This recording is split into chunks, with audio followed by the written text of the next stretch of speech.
Hey all, here at osmvtxreviews.com. You're watching our video review of the Pantech Pursuit. This is a basic messaging phone on AT&T service in the United States.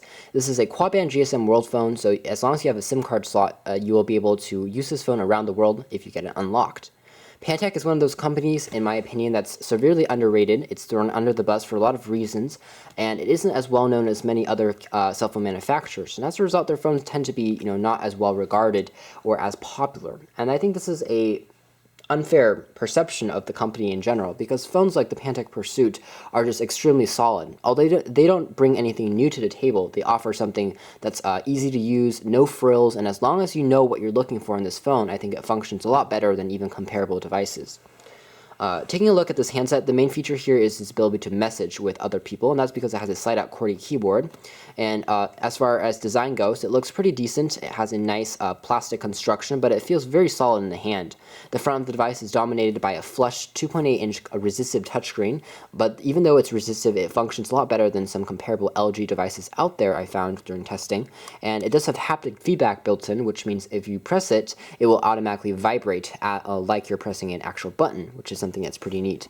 The front of the device also has a earpiece, a LED indicator, and below the touchscreen we have access to 3 touch-sensitive buttons that take you back and also take you to the talk and end keys. Although these buttons are flush with the surface of the device, they are pretty large and easy to press. That said, if you're in darker conditions, these aren't backlit, so it's going to be tough to see them and feel your way around because they're, again, touch sensitive. On the bottom of the device, you'll find access to just a microphone. On the left-hand side of the device, you'll find access to a micro SD card slot that accepts up to 32 gig micro SD cards for expanding your music stuff and your media content. With a volume rocker on the side. On the other side, we have access to a charger jack, which also doubles as a headphone jack. This is unfortunate because it isn't a regular 3.5mm headphone jack, so you need an adapter just to use it. We also have access to a dedicated hotkey, which you can program to do different applications.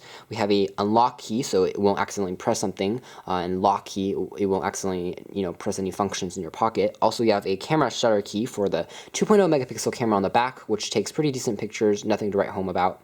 And behind the back cover, you find access to the camera. You'll find access to the battery as well as the SIM card slot.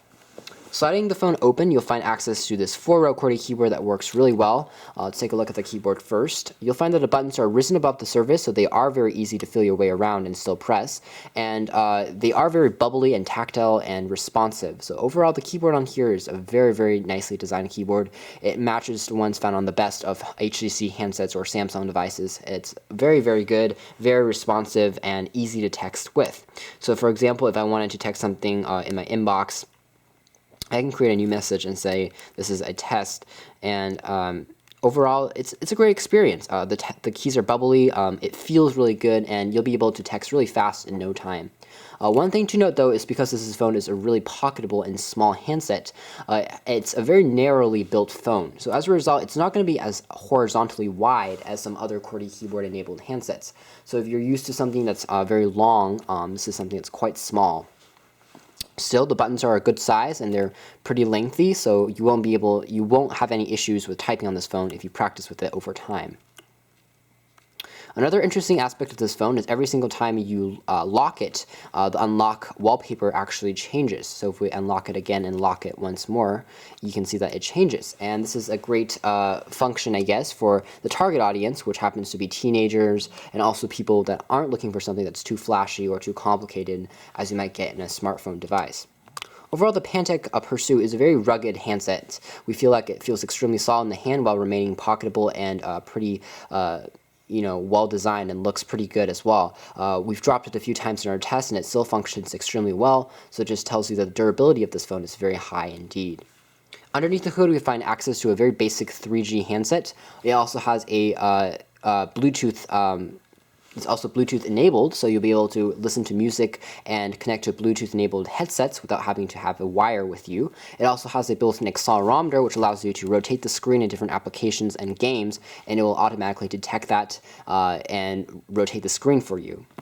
Otherwise, again, not too many features here. It does have built-in GPS, which is a full GPS on here, quite impressive. As a result, AT&T really wanted to emphasize on the GPS capabilities by adding a host of GPS-enabled applications that we'll see in the menu in a second.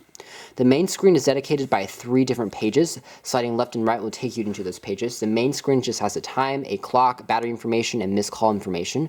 By sliding left and right, you have access to basically pages to add widgets. Just like in Android, just like in Samsung's TouchWiz interface, you can press this little drawer on the side here, and that will allow you to add different applications. For example, I can add a tool, I can add a notepad application, but I don't have any notes right now, so let's go back. I can add a better idea would be a calendar. Let's just say I want to do that. And now I have an appointment for my calendar right on my home screen as a widget. I can also press on that and drag it around to make it laid out a little bit more simpler. An interesting thing here about these pages is that they are actually up and down, and you can actually drag these pages to make them larger or longer going up and down, like so. And they actually don't just end when the phone screen ends. You can just, drag it on and on and on and on, like a very long page of a book or something like that. So it's pretty interesting in terms of navigation goes, not as intuitive as some experiences like dragging and adding different pages, but you really only have 3 pages built on this phone, and you don't have the ability to add more pages on here, which is a downside. Basically, the left page does the same thing as the right one and displays shortcuts and widgets as you might expect. The bottom of the phone houses 4 main shortcuts. It takes you to a dialer pad, which is nicely spaced, and you can call people in your contacts that have the same number. And as far as call quality goes, it's pretty decent. We found that a earpiece and the loudspeaker was very decent, but the microphone was on the weaker side of things, and our callers said that they did notice we were calling on a cell phone versus calling on a land phone.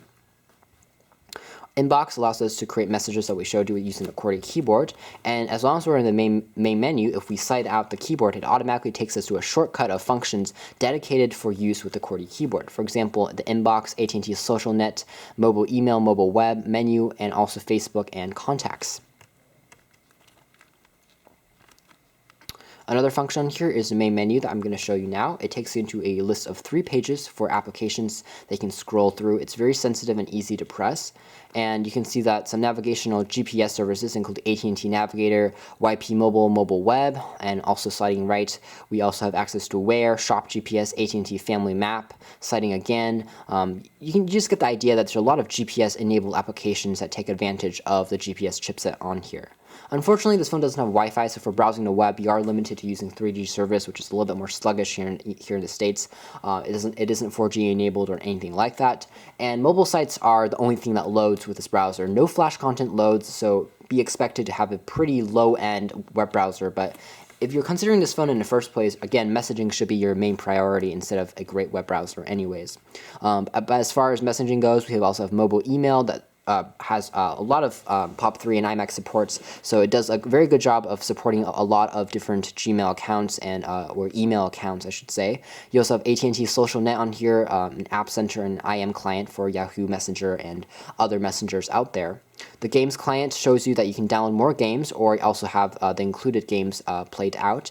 The included games are quite numerous. You have like Tetris, Bubble Bash 2. A lot of basic games on here that are trial versions, but there are also some of those that are full versions, and they're pretty fun to use and pretty good for wasting time, especially if you're at the airport waiting for someone or like that. Applications will open up a drawer where it's going to show you can load more stuff. For example, there's Mobi TV, All Sport GPS, more GPS stuff. Mobi TV means you can stream live TV onto your handset. It works pretty well, but again, reception is spotty at best, and you do need to pay a monthly fee to do that service. You'll also have MyCast Weather for updating the weather, AT&T Social Net, mobile banking, Fun Screens, which is changing wallpapers, downloading more wallpapers. PicDial, you have a mobile web that's based on AT&T instead of Pantech service. HipHop Official and Movies powered by ID Movies basically just shows you a list of popular movies that are in the theaters right now, and you can check those out by having more info based on those services. You also have a Facebook and MySpace applications, which actually work surprisingly well, and they are nicely optimized for the basic phone that is offered here. The last panel will show you My Stuff, which basically is just a file manager, kind of low tech there, but we have Tools, which also has a drawing commander, which basically allows you to draw different shortcuts and letters. For example, A is a shortcut to games right now. So if I wanted to go back, if I draw an A, this is a gesture I can draw on the screen. It's automatically going to take me to the games menu. This is a very cool feature. It's very similar to ones found on the LG and Samsung phones, and we're glad to see that incorporated here. We also have a camera on this device, a very basic 2-megapixel camera, no autofocus at all, but it is easy to use. Pressing once will take the picture fairly fast. Holding it down for a few seconds will automatically adjust the camera into the video mode.